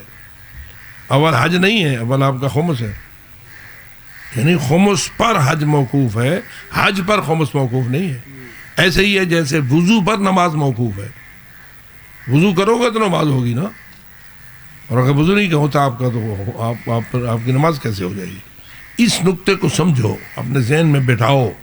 خمس اضافی شے نہیں ہے, اندر ہے. آپ کی بچت بنی نہیں اور خمس واجب ہوا نہیں. بناؤ یا بن جائے, بچت بناؤ یا بچت بن جائے, دونوں صورت میں. اچھا جی, آج کل یہ آن لائن ویب سائٹس ہیں جی, جو مختلف کام کرواتی ہیں, ان میں کچھ پیسے اپنی طرف سے انویسٹ کیے جاتے ہیں. بعض اوقات اس میں سے فائدہ ہوتا ہے اور بعض اوقات نقصان ہو جاتا ہے. میں ابھی اس وضاحت میں نہیں جانا چاہتا, اتنا عرض کرنا چاہتا ہوں, یہ بہت ساری ویب سائٹ ہیں جن میں حرام کاری ہو رہی ہے, روزی حلال نہیں ہو رہی, حرام ہو رہی ہے. اس کی تفصیل ہے, اس کے لیے آپ علیحدہ وقت میں آئیں, اپنے اس کارگزاری کی تفصیل بتائیں, تاکہ ہم فقہ جعفریہ کے میزان پر اسے تولیں اور پھر بتائیں کب حلال ہے اور کب حرام ہے اور کب جائز ہے اور کب ناجائز ہے. مختلف صورتیں آپ وہ صورت بتائیں گے جو آپ کی درپیش ہے تو بتا دیجیے. ایک وہ واقع کرتاس والی بات خاتون نے لکھی ہے یہاں, اس کا تو اتنا مناسب تو نہیں ہے. اس نے کہا ہے کہ اگر مولا امیر علیہ السلام قلم دوات خود دے دیتے. چلو یہ مناظرے کی بات ہے, یہ علیحدہ کریں گے. یہ مناظرانہ بات ہے, لہٰذا یہ مناسب اس پروگرام میں اتنی بات سمجھ لیں, خود بھی دے دیتے تو نہ ماننے والے نہ مانتے, نہ ماننے والے پھر بھی نہ مانتے. چلو اتنی بات. اچھا جی, کسی ایسے ہوٹل سے کھانے پینے کے لیے کیا حکم ہے جہاں غیر مسلم بھی کھانا کھاتے ہوں؟ غیر مسلم جس برتن میں کھاتے ہیں, اور غیر مسلم ہومی ان میں سے جو پاک نہیں ہوتے, تو پھر آپ کو اس برتن میں ہندو, غیر مسلم کا لفظ اور ہے, ہندو کا لفظ اور ہے. اچھا, تو ہندو جو ہے وہ نجس ہے, اہل کتاب اور ہوتا ہے, ہندو اور ہوتا ہے.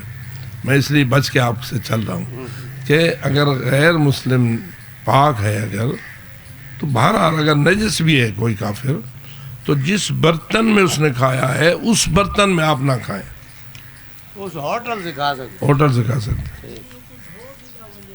ہیں. دھوڑ نال پاک تھی گئے یا بال ہوں ہندو نے کھا دے. او بابا پاک تھی گیا تو پاک تھی گیا.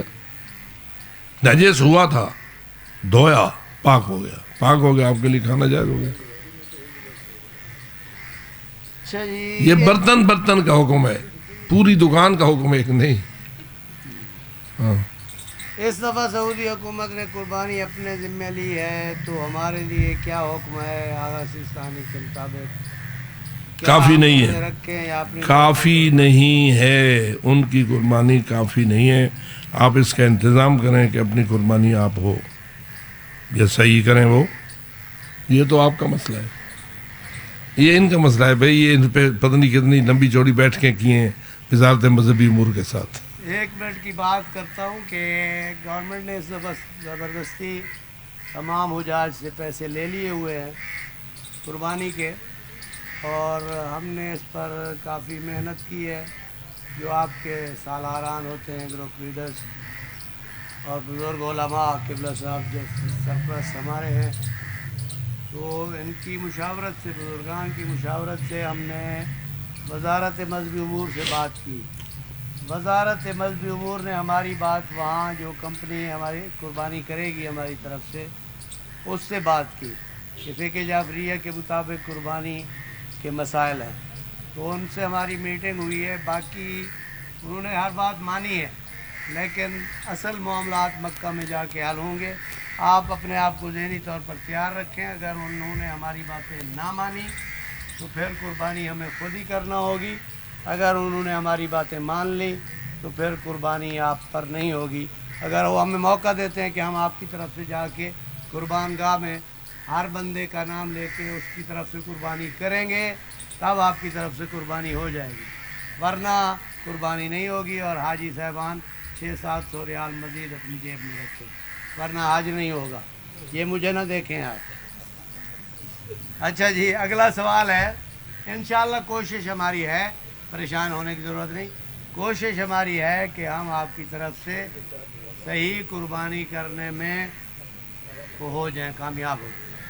اچھا جی, اگر اکثر مومنین زیارت و حج پر جاتے ہیں, خمس تو خمس قرض ادا نہیں کر جاتے. اگر قرض خواہ ان کی زیارت پر راضی ہے تو کام بن جائے گا. اگر قرض خواہ راضی نہیں ہے تو پھر مسئلہ مشکل ہو جائے گا. ایسا ہوتا ہے کہ بسا اوقات قرض خواہ اتنا سختی نہیں کرتا, نرمی پیدا کرتا ہے. ٹھیک ہے بھائی, زبانی خراب نہ تھی وے, میں کو قرضہ والا کے دے دے وے, ایسا. ورنہ تو اصل واجب ہوتا ہے جو مدت معین ہے اس کے مطابق قرضہ ادا ہونا چاہیے, اس کو ٹالنا گناہ ہے. یہ ہماری عادتوں کا مسئلہ ہے نا. بہرحال اگر وقت معین ہی نہیں ہے قرضے کی واپسی کا تو پھر بات اور ہے. اچھا جی, حج پر آنے والا جو خرچ آ رہا ہے حج پر, اس پر تو خمس نکال چکے ہیں, مگر خمس کی تاریخ آنے پر آپ پر خمس واجب ہو گیا ہے اور خمس ادا کرنے کے لیے نقد پیسہ نہ ہو تو کیا کرنا چاہیے؟ وکیل کے ساتھ, وکیل مجتہد کے ساتھ رابطہ کرنا. کیا زمین, سونا, چاندی وغیرہ فروخت کر کے خمس ادا کرنا چاہیے؟ کرنا تو چاہیے, کچھ بھی بیچنا پڑے. لیکن ایک راستہ یہ بھی ہے کہ آپ وکیل مجتہد کے ساتھ رابطے میں رہیں, اور اس سے اگر کچھ مؤخر کرنے کی اجازت لے لیتے ہیں اور بات کو اقساط معین کر دی جاتی ہیں تو پھر کام ہو جائے گا. اپنے مجتہد کے وکیل کے ساتھ مصالحت کر لیں, ان کو جا کے اپنا سارا معاملہ بتائیں. جو رقم آپ پر واجب ہو چکی ہے خمس کی, وہ ان سے طے کر لیں کہ میں اس انداز میں آپ کو ادا کروں گا, تو پھر وہ ممکن ہے کہ تھوڑی رعایت ہو جائے. دینا پھر بھی ہے, خمس جو واجب ہے, جو نکل چکا ہے وہ دینا ہے. اچھا جی, اگر مرحومین کے روزے قضا ہوں تو کیا ان کا صرف کفارہ دینا کافی ہے, اور ان کی قضا نمازوں کو علم نہ ہو تو کتنی نمازیں ادا کروانی چاہیے؟ دیکھیے روزے کا مسئلہ علیحدہ ہوگا، نماز کا نماز مسئلہ کا علیحدہ ہوگا. روزے کا کفارہ اگر بنتا تھا مرحوم پر تو اس کے وارثان کو چاہیے کہ اس کی جان چھڑائیں اور وہ کفارہ ادا کریں، کہ آخر بزرگوں کا آپ پہ کوئی احسان ہے یا نہیں ہے. وبالوالدین احسانا، آپ کو کل انہیں پالا ہے تو آپ بھی ان کی جان چھڑائیں. دنیا سے اور دولت سے تو اتنی محبت نہ رکھیں کہ وہ آگ میں جل رہا ہے اور آپ خوش ہو کے یہاں سوئے ہوئے ہیں. یہ تو ہے مسئلہ اس کا. اور دوسرا کیا تھا؟ ان کی قضا نمازوں کا قضا علم نہیں ہے کہ نمازوں کا کتنی ہے. علم نہیں ہے تو کم از کم اتنی پڑھ دیں جس کے بعد تسلی ہو جائے کہ اب ان کے ذمے کوئی قضا باقی نہیں رہی ہوگی. سوال ہے نہیں دیکھو. شوگر دی وجہ تو کافی عرصہ روزے بھی رکھے 15-20 سال ہمارے رمضان. آؤ اپنی تفصیلات بتاؤ، پھر آپ کو مسئلہ حل جو ہے وہ بتا دیں، کیونکہ اس میں کچھ تفصیل ہے. یعنی آپ نے یہ جملہ تو کہہ دیا کہ میں نے نہیں رکھے، کیوں نہیں رکھے، اس کی وجہ کیا ہے، اس وقت صورتحال آپ کی کیا ہے، آپ رکھنے کے لائق ہیں نہیں ہیں، کیا کیفیت ہے، وہ تفصیل آئے گی تو انشاءاللہ حل ہے. آپ کی تفصیل کا بتاؤ. تو قضا نمازوں کے لیے آقا صاحب نے یہ فرمایا کہ اندازاً اس مرحوم کی قضا نمازیں ادا کروا دیں اور اللہ مہربانی کرے گا انشاءاللہ. تسلی آپ کو ہو جائے کہ اب اس کے تسلی ہو ذمہ جائے کوئی کہ قضا باقی نہیں رہی ہوگی. پھر انشاءاللہ ادائیگی ہو جائے گی. اچھا، لبیک اللہم لبیک، آواز کڈو بھائی. لبیک اللہم لبیک، لبیک لا شریک لک لبیک، ان الحمد والنعمت لک والملک لا شریک لک لبیک. دوسرا طریقہ یہ تھا، لبیک اللہم لبیک، لبیک لا شریک لک لبیک، ان الحمد والنعمت لک والملک لا شریک لک لبیک. بآواز بلند صلوات.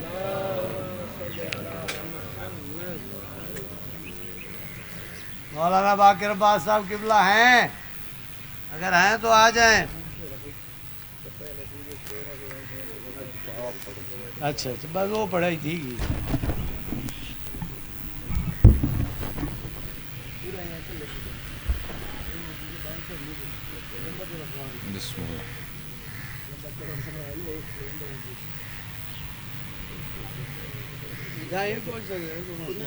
آج کدھر سے